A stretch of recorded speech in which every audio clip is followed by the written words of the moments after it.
Esse talvez seja o vídeo que eu gravo mais indignado até hoje. Eu quase não consegui dormir nessa última noite pelo tanto que isso ficou na minha cabeça e eu imagino que ao terminar de assisti-lo você terá o mesmo sentimento. Vamos direto ao ponto. A Câmara dos Deputados aprovou nesta semana a urgência para a votação do PL 1904 de 2024. Esse projeto de lei, de autoria do deputado Sóstenes Cavalcante, tem o objetivo de equiparar o aborto após a 22ª semana de gestação ao crime de homicídio, tanto para a gestante quanto para o médico ou responsável pelo procedimento.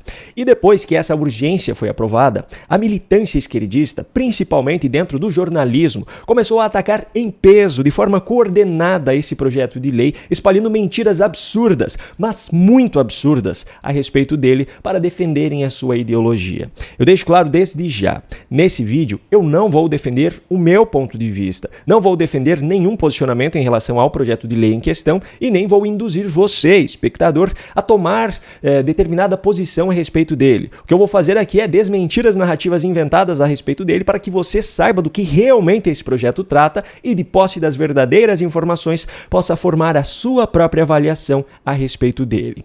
Vamos lá.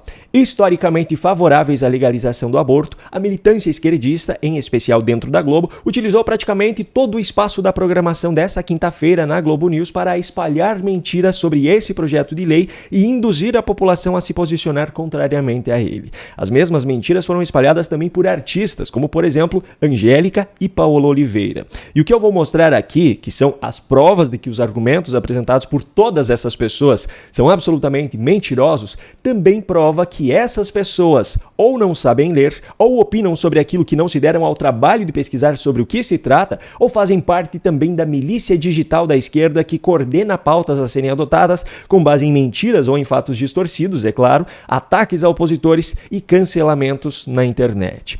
Tudo, absolutamente tudo que eu vou mostrar aqui pode ser comprovado por você, espectador, rapidamente pesquisando PL 1904 no Google. O primeiro resultado que aparecerá na sua tela é do próprio site da Câmara dos Deputados, onde você poderá acessar o inteiro teor do texto que existe até o momento para esse projeto de lei, e é justamente esse texto que essas pessoas têm ignorado completamente, seja de forma intencional ou não, ao replicar as mesmas mentiras.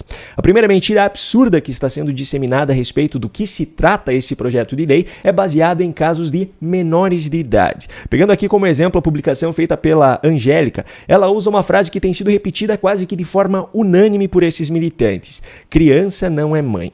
Ela cita também dados do Anuário Brasileiro de Segurança Pública, que diz que 6 a cada 10 vítimas de abuso em 2022 tinham no máximo 13 anos. E diz ainda que se uma menina ou mulher é vítima dessa violência, com esse projeto de lei ela poderia ser punida por até 20 anos de prisão, enquanto o estuprador seria preso por no máximo 10 anos. Um dos comentaristas da Globo News também citou dados argumentando nessa mesma linha. Eu vou compartilhar aqui dados da advogada e professora da USP, a Luciana Temer, que foi ouvida pela Globo News, para a gente entender o fio da meada. 74% dos estupros no Brasil ocorre com meninas abaixo de 14 anos. Também na Globo News, Andréa Sadi argumentou de forma ainda mais absurda. Ela usou o exemplo de uma menina de 17 anos que foi abusada pelo próprio pai enquanto estava internada em um hospital. Estava falando para ele a respeito daquele caso, daquele pai, que a gente mostrou aqui ontem também, que abusou da filha que estava internada numa UTI.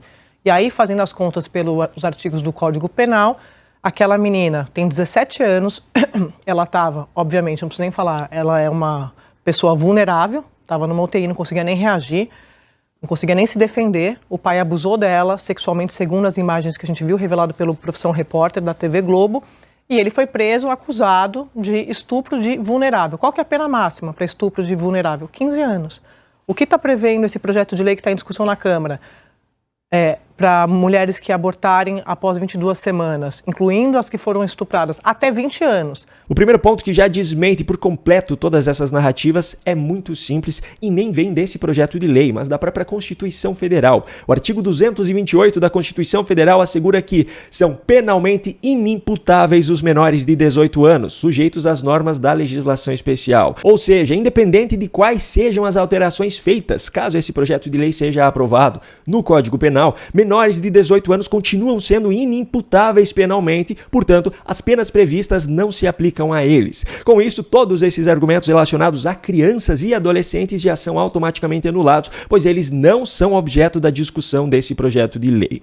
E antes de trazer o segundo ponto que desmente todas essas narrativas, eu quero apenas mostrar aqui a argumentação feita por uma advogada especialista, ouvida ao vivo na Globo News. Maíra Recchia, que dando uma rápida pesquisada no Instagram já descobri que ela se identifica como feminista, disse isso aqui. A gente tem uma legislação muito específica quando a gente vai falar no que diz respeito, muito embora a gente esteja discutindo a questão, né, da previsão do artigo 128 do Código Penal. O que a gente vê no projeto de lei é essa, e me chama muita atenção, essa questão das 22 semanas, a partir da 22ª semana, o que o relator ele coloca que existe a presunção, né, de viabilidade fetal. Hoje eu conversava um pouco mais cedo com uma colega civilista, que é a Silvia Marzagão, e ela me trouxe que, para além desse projeto de lei que trata do aborto, a gente tem uma questão no anteprojeto do Código Civil que também fala da potencialidade da vida intrauterina.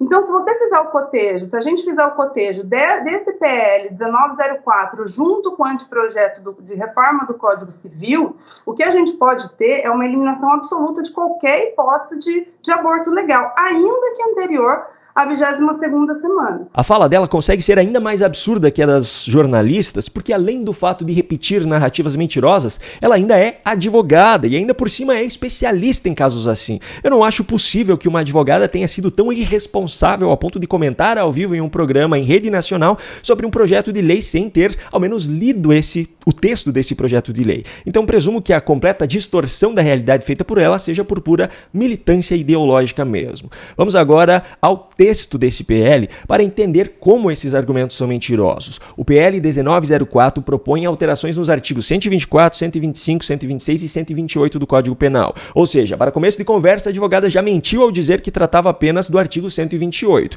Mas vamos lá. O artigo 124 atualmente diz o seguinte: provocar aborto em si mesma ou consentir que outrem lhe provoque, pena detenção de 1 a 3 anos. O PL 1904 propõe que seja acrescido 2 parágrafos. Parágrafo 1º. Quando houver viabilidade fetal, presumida em gestação acima de 22 semanas, as penas serão aplicadas conforme o delito de homicídio simples previsto no artigo 121 desse Código. A título de esclarecimento, a pena prevista no artigo 121, que trata simplesmente de matar alguém, o homicídio simples, é de 6 a 20 anos de reclusão. Agora, o segundo parágrafo que o PL 1904 propõe, que seja acrescido ao artigo 124, é o mais importante deles e é o que desmente da forma mais clara possível absolutamente todas as narrativas que estão sendo espalhadas por militantes dentro da mídia.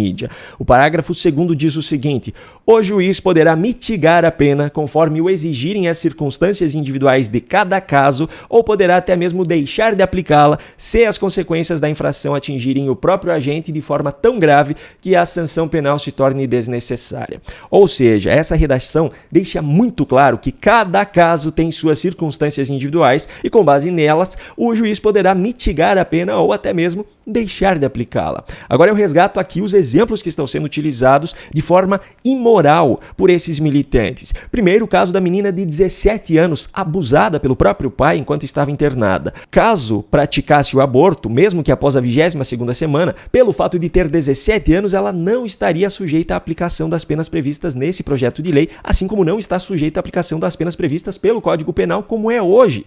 Ponto. Esse caso está resolvido aqui. Para os demais casos de estupro que estão sendo citados, de vítimas acima de 18 anos, o aborto continua sendo garantido por lei até a 22ª semana. E se por algum motivo a gestante que foi vítima dessa violência só conseguir realizar esse procedimento após esse marco temporal, o caso deverá ser julgado pelo juiz de acordo com as suas circunstâncias individuais. Portanto, a narrativa que está sendo usada, que é a dificuldade para encontrar estabelecimentos que realizem esse procedimento no Brasil e a consequente demora para conseguir realizá-los, tornaria impossível que o aborto legal fosse praticado, também é absolutamente mentirosa. Voltando agora ao texto do projeto de lei, são propostos propostos acréscimos também ao artigo 125, que trata de quem provoca aborto em uma gestante sem o consentimento da gestante, e ao artigo 126, que trata de quem provoca aborto com o consentimento da gestante.